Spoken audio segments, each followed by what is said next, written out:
नमो नमः। जैसा कि आप सभी जानते हैं कि हम लोग आचार्य वट्ट के कृत मूलाचार ग्रंथ का स्वाध्याय कर रहे हैं।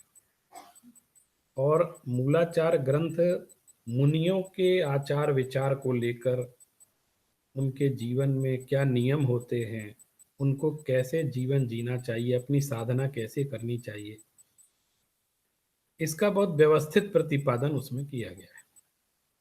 तो हम लोग आज 5 समितियों के बारे में समझेंगे। आचार्य वट्टकेर ने अपने मूलाचार ग्रंथ में 10वीं गाथा से लेकर 16वीं गाथा तक इन समितियों की चर्चा की है। हर समिति को एक एक गाथा में समझाया है। तो आज हम इस 10वीं गाथा का पाठ प्रारंभ कर रहे हैं।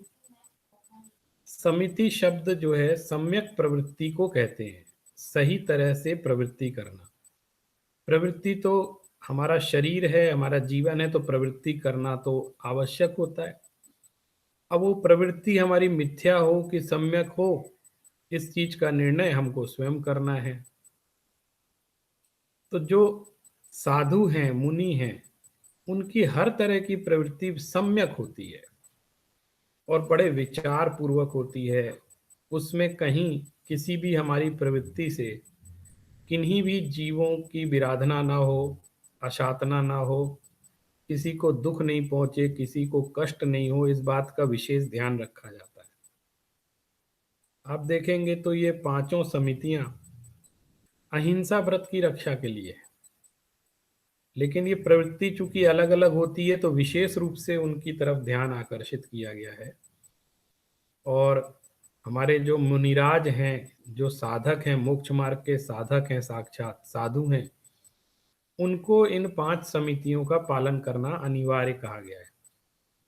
जैसा कि हमने मूल गुण शब्द का प्रयोग किया था कि ये मूल गुणों में आता है, तो मूल गुण शब्द का अर्थ ही यही है कि ये उनके मौलिक गुण हैं, माने ये तो उनमें होने ही चाहिए, इसका कोई ऑप्शन नहीं होता है।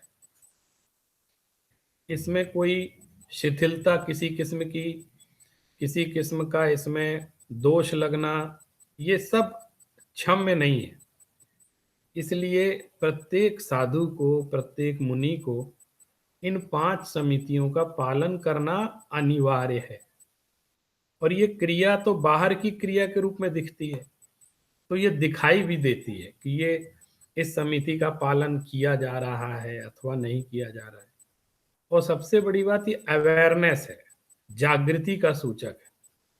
हम अपनी क्रिया के प्रति कितने जागरूक हैं। तो अभी हम ये गाथा पढ़ते हैं। आज हमारे सामने ये स्क्रीन पर आपको ये गाथा दिख रही होगी। इसका एक बार पाठ पढ़ते हैं ताकि इसको पढ़ने का भी अभ्यास हमें हो जाए। ईरिया भाषा ए सण ऋखेवादानमेव समिदीयो पदिठावणिया यतः उच्चारादीन पंचविहा। एक बार फिर से इसको पढ़ते हैं, आप उसको ध्यान से सुने और अपने साथ उसको दोहरा लें। ईरिया भाषा ए सण ऋखेवादानमेव समिदीयो पदिठावणिया यतः उच्चारादीन पंचविहा। इसमें सबसे पहले 5 समितियों के नाम इस कारिका, इस गाथा में गिनाए गए हैं। पहले हमने 5 प्रकार के महाव्रतों की चर्चा की थी। इसके बाद अब हम आए हैं 5 समितियों की चर्चा करने के लिए। तो अब देखिए आप, ईरिया, पहली समिति का नाम है ईरिया।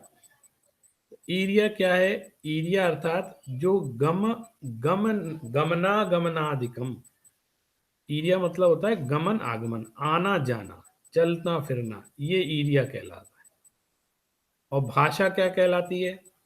भाषा वचनम सत्यमृषा, सत्यमृषा असत्यमृषा प्रवृत्ति। जो मुख से वचन कहे जाते हैं, सच्चे झूठे, सच्चे झूठे सब तरह की जो प्रवृत्ति है वो उसको कहते हैं भाषा, जो कि सच और झूठ का कारण होती है। और ऐषणा किसको कहते हैं? ऐषणा चतुर्विधाहार ग्रहण वृत्ति। जो 4 प्रकार के आहारों को ग्रहण करने की वृत्ति है, वो ऐषणा कहलाती है।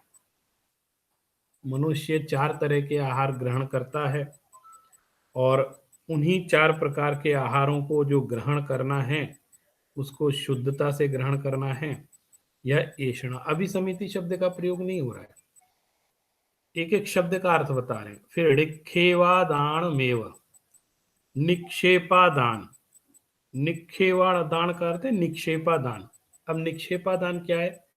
निक्षेपो गृहीतस्य संस्थापनम आदानम स्थितस्य ग्रहण निक्षेपादाने एवकारो अवधारणार्थ, ये टीका में लिखा है। तो निक्षेप शब्द से यहाँ अर्थ है कि कोई भी पदार्थ जब ग्रहण किया जाता है, या रखा जाता है, या दिया जाता है, लिया जाता है, तो उसको कहते हैं निक्षेपादान। और समिदियो, समिति शब्द का अर्थ है सम्यक प्रवृत्ति। इन चीजों में मैंने ईर्या, भाषा, ऐषणा, निक्षेपादान, और एक है पदिठावणिया, माने प्रतिष्ठापना। प्रतिष्ठापना शब्द का जो अर्थ है वो है किसी चीज को प्रतिष्ठापनिका, प्रतिष्ठापना करना, यानी मल मूत्र का विसर्जन करना। तो इन सब चीजों में समिति शब्द का प्रयोग किया गया है। यानी पहला हो गया ईर्या समिति, दूसरा हो गया भाषा समिति, तीसरा हो गया ऐषणा समिति, फिर चौथा हो गया निक्षेपादान समिति, और पांचवा हो गया प्रतिष्ठापना समिति।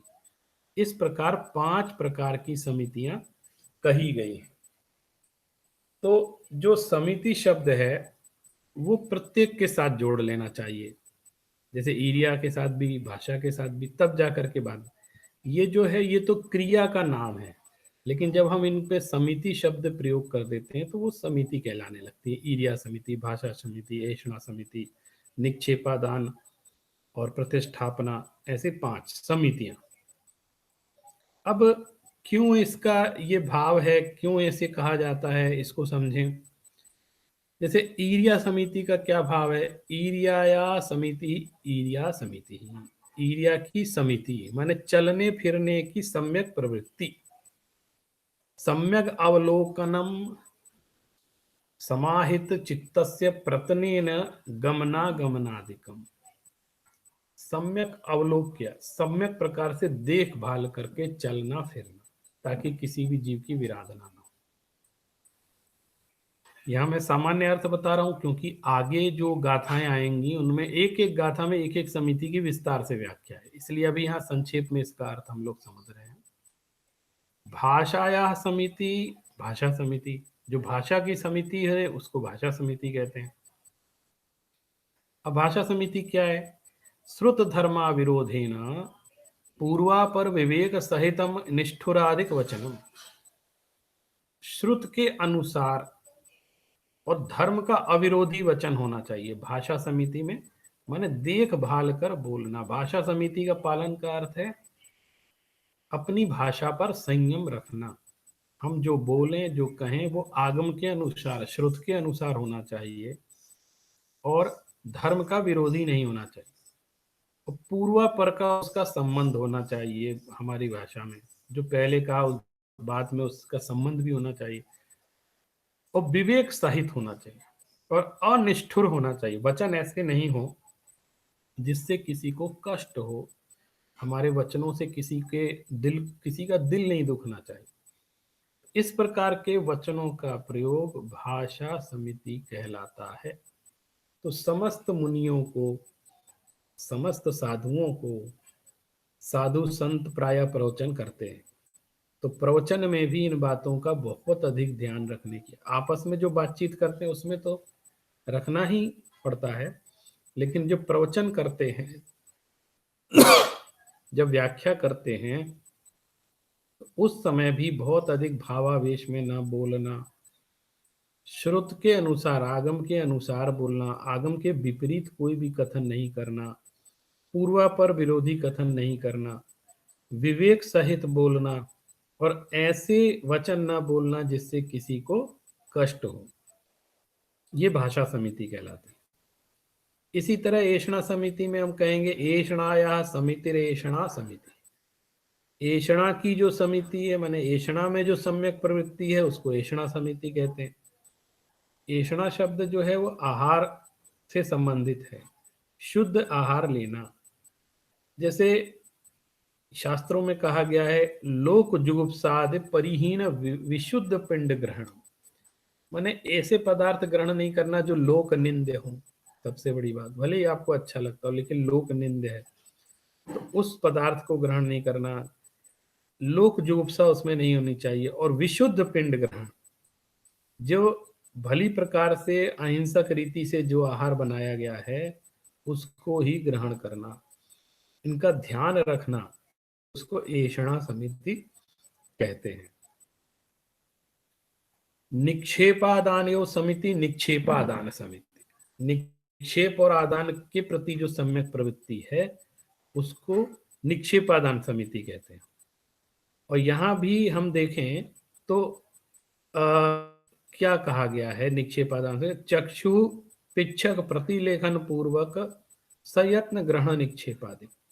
आप आंखों से देख करके और संभाल करके आदान निक्षेपण करें। जैसा कल बताया था कि मुनिराज के हाथ में एक पिछिका होती है जिसको मयूर पिंख की पिछिका होती है, उस पिछी से सम्यक रीति से उसको गुहार लेते हैं। कहीं कोई, जैसे मान लीजिए ये वस्तु रखनी है तो ये ऐसे रखना है, तो उधर देख लो कि कोई चीज यहाँ पर ऐसी तो नहीं है, कोई जीव तो नहीं है कि मेरे ये रखने से उसका प्राणों का घात हो जाए। और दिखाई नहीं देता है, सूक्ष्म जीव भी होते हैं, तो वो इतना उनके प्रति करुणा दया रखते हैं कि वो उस पिछिका से ऐसे कर देते ताकि अगर कोई ऐसे जंतु भी हों, ऐसे जीव भी वहां हों जो आंखों से दिखाई नहीं देते, तो उनका भी घात ना हो। ऐसे इतनी विशाल करुणा, इतना विशाल हृदय संतों का, साधुओं का होता है। फिर कह रहे हैं पदिठावड़िया, ये शब्द है ना पदिठावड़िया, ये प्रतिष्ठापनिका, प्रतिष्ठापना, प्रतिष्ठापनिका च। अत्रापि समिति शब्द संबंध नहीं है, यहाँ भी समिति शब्द आप जोड़ लेंगे तो प्रतिष्ठापनिका समिति ये शब्द है। तहा उच्चारादीन, उसी तरह उच्चारादीन माने प्रतिष्ठापना समिति का अर्थ होता है मल व्युत्सर्ग। जब व्यक्ति अपने मल व्युत्सर्ग करने जाता है, जैसे जो साधु संत हैं वो अपनी नित्य क्रिया करने के लिए जंगल जाते हैं, तो उस समय जहां पर वो क्रिया कर रहे हैं, वहां जहां मल का क्षेपण कर रहे हैं, उस स्थान को भी देख लेते हैं कि ऐसा स्थान तो नहीं है कि यहाँ जीव जंतु हैं, इससे भी किसी को, और सार्वजनिक स्थान ना हो, थोड़ा छुपा हुआ हो, कोई ओट लेकर के, ताकि किसी को उससे कष्ट ना हो, क्योंकि ये नित्य क्रिया है और प्रत्येक मनुष्य में होती है, तो उस क्रिया को भी सम्यक रीति से करना, ये यहाँ पर कह रहे हैं।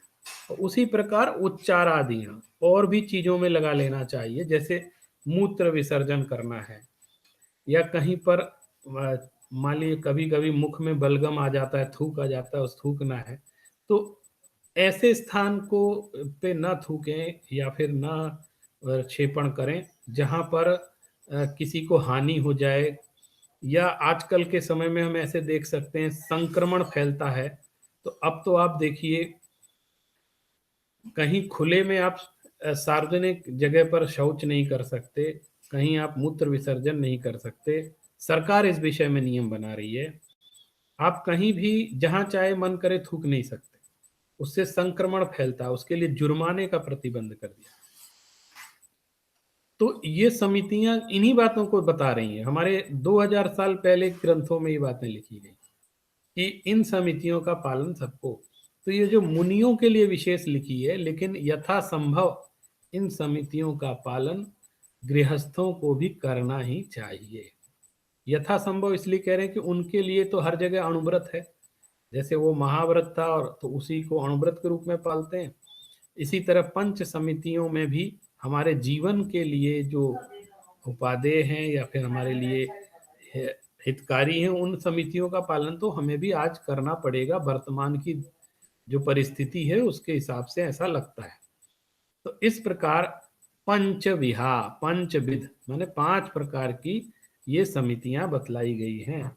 तो एक बार इस गाथा को फिर से पढ़ लेते हैं। इरिया भाषा एषण ऋक्षे वादाणमेव समिधियो पदिठावणीया यतः उच्चारादीन पंचविहा। तो आज हमने 5 समितियों को जाना समझा, क्या कहलाती हैं पंच समितियां, उनकी संक्षेप में परिभाषा भी समझी। अब हम अपनी अगली जो हमारा वीडियो या अगली कक्षा है उसमें हम लोग एक एक समिति को एक एक कक्षा के माध्यम से समझेंगे और टीका सहित देखेंगे कि उसका क्या भाव है, क्या अर्थ है, हमको समझना चाहिए। आप लोग निश्चित ही आनंदित हो रहे होंगे कि हम इस माध्यम से, हम देखिए हमारे 2000 साल पुराने ग्रंथ हैं, उनमें कितने रहस्य छिपे हैं। और प्रायः हम लोग साधुओं के पास जाते हैं, उनकी वंदना करते हैं मुनियों की, लेकिन हमको ही नहीं मालूम होता है कि उनके मूल गुण क्या है। तो हमें निश्चित रूप से इस बात की जानकारी जरूर होनी चाहिए कि मूल गुण किसको कहते हैं और एक एक गुण का क्या अर्थ है और वो किस तरह से उसका पालन किया जाता है। इसके ज्ञान से, इसकी जानकारी से हम सही गलत का निर्णय भी कर सकते हैं और शास्त्र को समझ करके उसका आनंद ले सकते हैं, उसका ज्ञान प्राप्त कर सकते हैं बहुत सहज रीति से। मुझसे जो सहयोग बन रहा है मैं कर रहा हूँ, और भी इसका आप गहन स्वाध्याय अपने घर पर इस ग्रंथ का कर सकते हैं।